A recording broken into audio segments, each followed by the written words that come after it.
What's going on, fellow 3D printing and CAD enthusiasts? My name is Eddie. I'm a 3D printing professional, and with me, the entire journey started with Tinkercad a few years ago. I'm very thankful to Autodesk and Tinkercad, and when I went to refresh my memory on all the new features of Tinkercad lately, I was upset to see that there aren't really many tutorials that are explaining all the ins and outs of Tinkercad. So I figured that I would give back by creating this tutorial. What we're going to do is we're going to cover all the basics from beginning to advanced. I'm going to teach you the tips and tricks and all the shortcuts to Tinkercad. So let's get started. When you first open up the Tinkercad platform and you go to New Design, you're going to see this workspace. Now, the Tinkercad workspace looks a bit complex at first glance, but it's actually quite simple and very user-friendly, and it's a very powerful program. So over here in the top left corner, you see the Tinkercad logo. If you click on that, it'll simply take you back to tinkercad.com. In the designs, if you click this, then you can basically navigate to any one of your past designs, you can edit it, and you can delete them. Now, Tinkercad automatically generates a file name. Usually it's a groovy one. You don't have to stick with it. Like this says Brave Garrus Wassa. We can change it to something else. So let's use @promo ambitions. And I will slyly add that because that's actually my business. If you guys can like it on Facebook and Instagram, it's the only thing I ask. Or I guess like and subscribe to this video. Also, I should mention all the shortcuts are going to be on my website. It's www.promoambitions.com/Tinkercad. You can also access it from the description. promoambitions.com/Tinkercad. Okay, let's start with this. Now, what this is it's a view cube. It's very, very helpful when you are designing something. So let's actually begin by placing 3 shapes on the workspace. Now, the way to do that is we're gonna click, drag, and hold objects until we're ready to release them on the work plane. So we did that with the box. We put it in the bottom right corner. Now let's take a sphere, put it in the center. So again, it's left click with your mouse, drag, and drop it. Make sure you guys have a mouse. I know using a mouse is not really cool these days, but it'll make your life so much easier if you have a mouse for Tinkercad. The shortcuts and everything else, it's just a much easier experience designing. So the next thing we're going to do is drag a cylinder, left click, and drag it and drop it in the top left corner. Boom. So now we have 3 objects, 3 shapes on our work plane. When I refer to work plane, it's this right here. It's basically the plane that we're working on at the moment. So let's discuss the view cube. Over here, you could see something that it's a cube and it gets highlighted blue when you drag along certain regions of it with your mouse. So if you click top, you're going to see the top view. If you click these arrows on the side, it will essentially shift the cube over to another side. So this brings it to the right, this brings it to the back, this brings it to the left, front, bottom, back, up. And if you ever get confused and you want to go back to the original, you can click on home view here and it will bring you back to status quo, the way it was, the view when you originally opened up your document. So the easiest way to navigate, an easier way than what I just showed you, is you left click on the cube and you hold and drag it, and it's almost like holding something in your hand and positioning it around to get a better view of it. Now, this is very helpful, but it's actually not the best way to do it. I find the best way to do it is to right click and hold, and you don't have to click on the cube, you could do it anywhere. Right click, hold the mouse, and then move the mouse around, and you'll be able to play around with it that way. The cube is very helpful if you want, let's say, just one view, like the right view, or the front view, or the left view, or you want a bird's eye view, seeing it from the top. So again, if you ever get lost and you don't like the orientation that you're in, you simply click home, and it will always take you to home base. So the next thing we see here is fit view to selection. Now, before we even jump into that, I want to discuss how to select an object. So it's quite simple. You basically bring your pointer over the object. It has to touch any part of the object or shape, and you left click. Once you left click, the object will have a blue halo and it will be selected around that object. Now to move the object, you can left click and just drag it around. We're going to get into how to accurately move things around later in this video. But for now, you can play around by just clicking and moving objects. Now, what happens if you want to select two objects and move them? If I simply left click the cylinder and then left click the sphere, I'm unable to select both. It either selects one or the other. How to get around this? You hold down Shift and then you're able to select two objects at once. Once you do that, you'll even see that both of them have the blue halo around, and that's the way to tell that they're both selected. You can test this by left clicking while the mouse is hovering over one of the objects, left click hold and drag them around, and you'll see that now it moves both objects. It doesn't only move both objects, it keeps the distance, the relational distance to one another as it moves it, which is very helpful. So to ever get away from deselecting items, you simply click anywhere outside the items and then everything is deselected. So back to this section here, and we're going to cover each of these sections individually. So when I click on something and you see this and stuff, don't worry, we're going to cover everything, I promise. So when you see here it says fit all in view. What this means is you can click an object. So let's say the cylinder. Now let's say we only want to work with the cylinder. We can click on Fit View to Selection, and Tinkercad will wisely zoom in on this object. Why it's helpful is because now if we start navigating around, we're only navigating around that object. So try it for yourself. Right click and drag around, and you'll see that we're only focusing on the cylinder. This is very helpful when you're trying to just manipulate or add, subtract to one particular shape. Now, another interesting thing to note, let's go back to home view, click outside, is if we click both of these, so again, you click one object, then shift click the cylinder, now both are selected. If I click fit view to selection, you'll see that now it zooms in on both of these, and again, if we're rotating around, it kind of ignores the square over there. It's just focusing in on these two objects, which again will be very, very helpful once we get into some more advanced aspects of Tinkercad. So now that we've learned about the fit all in view, let's go back to the home view. And let's talk about zoom in and zoom out. Now you can use your scroll on your mouse to zoom in and zoom out. So you can simply zoom in and zoom out using the scroll, or you can do it using these plus and minus. Now it's helpful if we just want to zoom in on a part of the cylinder, left click the cylinder, fit view to selection, and now if we zoom in, now we're just zooming in on that particular object. Now there's another important way to navigate the workspace, and it's called pan.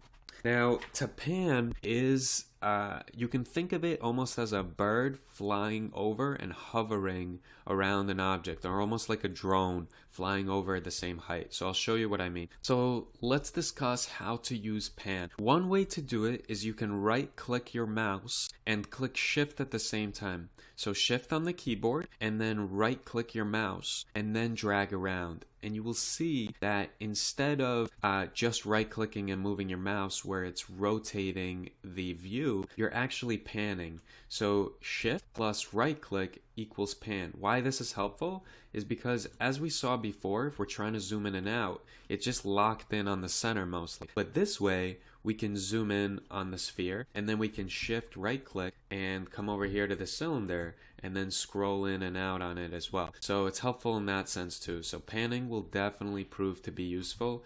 It's better if you do it from the top view. It'll make more sense to you when you're shift and panning around. So that's pan. So let's go back to home view, and now is a good time to discuss it says over here, switch to orthographic view. I don't know why they use the complicated name orthographic, but essentially right now we're in perspective view. What does that mean? Perspective view is essentially the way that you see the world. And what I mean by that is, if we're looking at it from here, this square looks a lot larger than the sphere and the cylinder because it's closer to you. The closer the object, the bigger it looks. The further the object, the smaller it looks. My proof? If we shift all the way around, now the cylinder looks huge and these objects look smaller. It's the same way you would see the regular world. However, it's not very helpful if we're in perspective mode and we're trying to gauge the distance between objects. So sometimes you will switch to orthographic view where it completely gets rid of perspective. So now when I go and see the square from this angle, the shapes look all the same size. There is a benefit to this, especially if you're trying to gauge distance, but don't be too concerned with it. I would honestly just work in perspective mode. Our eyes are used to it and it's helpful in that sense. So now that we have that figured out, let's discuss what these functions do over here. So far we've covered all of these functions, the top here. All we have for this top left corner is these. So let's go back to home and let's see what happens when we select an object. It gives us all of these options now become black, which means we're able to use them. So let's start with the first one, copy or Control C. Again, you can find all shortcuts on the website, promoambitions.com/Tinkercad. So if we're going to copy this object, we simply click or we press Control C, and then we can paste the object or Control V. And now you see it's the same exact object pasted, and if I shift it around, I can shift it around as usual. To delete something, we simply click delete, or you can click delete on your keyboard. So you select an object and then you can delete it. Now let's discuss duplicate, which is also Control D. So if we click duplicate, it seems like nothing's actually happened, but something has happened. This object was duplicated, but in the same exact space as it was in the beginning. So now if we move it over, we can see that it was actually two objects. And let me delete this one and show you. So if you click this and you duplicate it 5 times, so 3, 4, 5, you will see that if I move these around, it keeps duplicating because a lot of them were in the same place. I actually clicked them more than 5 times. That's why there's 6 of them here. So to delete all of them, this is a good time to explain how to select multiple objects easier than what I initially explained, which was left click and then shift clicking all the other objects. Now let's say you just wanted to select all these objects. You can do this where you hold your left mouse button and start dragging. What this does is anything that this box touches will be selected. You don't necessarily have to encompass the whole object. However, you have to be careful because if we accidentally hover over the sphere as well, even a little bit, it'll select the sphere as well. So if you just want to select these, make sure it's only touching these. And then with one quick swoop, we can click delete and it will delete all of them, bring our rectangle back. So while we're discussing duplicate, I want to show you one really cool feature. If you click an object and you were to duplicate it and then stretch that object over here, now without clicking away while it's still selected, if you want to duplicate it again, it will create an object that's equal distance from this object because Tinkercad still remembers the distance. It has that memory. So if you duplicate it, now the cylinder's here. If you duplicate it again, the cylinder's there, and you can keep going and there would be at equal distance to each other. So again, let's delete these by selecting these 4 and clicking delete. So now that we've covered essentially everything here, I forgot to talk about undo and redo. Undo is Control Z, redo is Control Y. So let's see how that works. Let's click Control Z and you see that it brings back all of these. We could do Control Z again and it basically undoes actions. To redo them, we could simply click redo and it redoes actions. It's the same way as it works on most other applications and programs. So now that we've covered this, let's discuss how to move an object. And there's different ways to move objects, but I'll show you the easiest ways. And before we even discuss that, we have to talk about the grid and the snap grid because it has to do with moving objects. So let's discuss edit grid. The grid right now is in millimeter units. Now you can change this to inches as well, although I don't recommend it because you'll be working with fractions of an inch. it's actually easier, even if you're in the United States, to just use millimeters for this. Now, your 3D printer, if you are just designing for the sake of designing, you can leave it as is. However, if you're a 3D printing enthusiast or entrepreneur, and let's say you have a MakerBot Replicator Mini, you can click it and the bed plate of these 3D printers will match the size of the work plane. So for instance, let's click MakerBot Replicator Plus. You see how the width and the height changed to these amount of millimeters? That's because that's the actual size of the bed plate. So if I click Update Grid, you'll see that now the grid is updated and I could see exactly how the objects will be positioned and turn out when I go to print this on a 3D printer. So let's go back to Edit Grid, and for the sake of this tutorial, we'll leave it at default, but you can change these figures yourself. So for instance, we can make this 100 and then, the grid will look like that. But again, for the sake of this, let's just leave it at default and update the grid. Snap grid is very important. So right now we're at 1 millimeter. What does that mean? Let me show you. If we click this box here and have it selected, now there's a way to move objects where you can simply hold down the left key button, the left click button on your mouse and just drag it around, and it will move around on the plane. So it will move forwards, backwards, left, and right? Now, if you have it selected and we go to move it with the keyboard, you can actually use your left, right, up and down buttons on your keyboard to move an object. So if we click left, every time we click it once, it will move it to whatever this specifies. So right now it's 1 millimeter. If we change it to 5, now every time we're moving it, it moves 5 millimeters. And I think that 1 is a good default, but keep in mind that if you want to be very, very accurate, then you might even want to go to 0.1 millimeters. And that means every time you're moving it, it's just very gradually moving. This is very helpful if you want to line things up. If you want to be surgically precise, this is the mode to go. And if you click off, your keyboard's left, right, up, and down won't even respond anymore. You'll only be able to move it by left clicking and moving it around the work plane. So you're essentially shutting off the snap grid function. Let's leave it at 1 for now. And let's discuss how to move an object up or down. So far, we've clicked on the object. We know how to move it forwards, backwards, left, right. We know how to move it with the keyboard shortcut. Up and down is this little cone here. Now you have to click that cone, hold it, and start moving it up and down. Now, you can also, you see these figures here, you can be very precise and specify exactly how far off the ground you wish it to be. So for instance here, we can type in 15 and it'll be 15 above the work plane. However, just clicking this and moving it up and down is not always the most convenient to do, especially some screens are smaller than others, and to click this, there might be some objects in front of it, or it'll click this rotating thing. Another way to do it is you hold Control and you move and the keyboard up and down. So Control and the keyboard buttons up and down will also move it up and down, and the amount it moves it up and down is directly proportional to whatever this says. So right now it says 1 millimeter. So every time we hit up, it's moving it 1 millimeter. Now, if you ever want to drop objects back to the work plane, which you'll want to do because especially when you go to 3D print, you want everything to be on the same plane. It's a very, very simple shortcut. So essentially, you click the object and you hit D. D on your keyboard will drop it to the work plane. This is very, very helpful because if you move this up and then you're trying to eyeball it and move it back down to place, it's not always easy. But this way, you can just click D and it brings it all the way down to the work. Now, let's discuss, while we have snap grid in our mind and we understand what it is, how to move objects quicker. If you hold down Shift and then you go to your keyboard and move left, right, up, or down, it'll actually move the object 10 times what the snap grid is.